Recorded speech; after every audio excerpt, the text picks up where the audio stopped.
कभी सोचा है क्यों कहा गया है हाथ से खाना प्रसाद है और चम्मच से बस भोजन?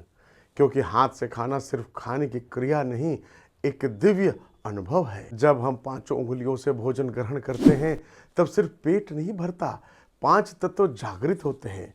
शरीर, मन और आत्मा एक ऊर्जा से भर जाते हैं। इसीलिए भारत की गुरुकुल परंपरा कहती है, भोजन केवल खाया नहीं जाता, साधना की जाती है।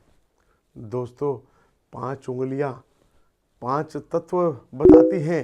अंगूठा अग्नि, तर्जनी वायु, मध्यमा आकाश, अनामिका पृथ्वी, कनिष्ठा जल। जब भोजन इन पांच तत्वों के स्पर्श से गुजरता है तब शरीर की पाचन क्रिया और ऊर्जा प्रणाली दोनों ही सक्रिय हो जाते हैं। हाथ से खाने से दिमाग और शरीर का दोनों कनेक्शन है।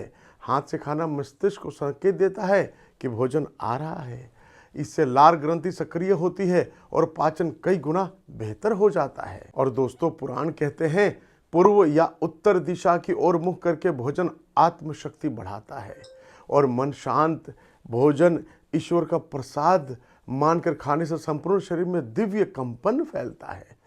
कल्पना कीजिए, थाली आपके सामने है, हाथ स्वच्छ है और आप भोजन को छूते हैं, गर्माहट महसूस करते हैं, सुगंध उठती है। पहला ग्रास लेते ही ऐसे लगता है मानो प्रकृति के पांच तत्व अग्नि, जल, वायु, आकाश और पृथ्वी एक साथ आपके भीतर उतर रहे हों।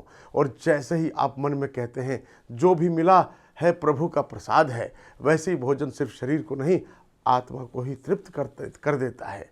तो दोस्तों, भोजन केवल पेट भरने का साधन नहीं है, जीवन, ऊर्जा और ईश्वर से जुड़ने का माध्यम है। अगली बार जब खाना खाएं, हाथ से खाएं, दिशा का ध्यान रखें, प्रसाद की भावना रखें और फर्क महसूस कीजिए।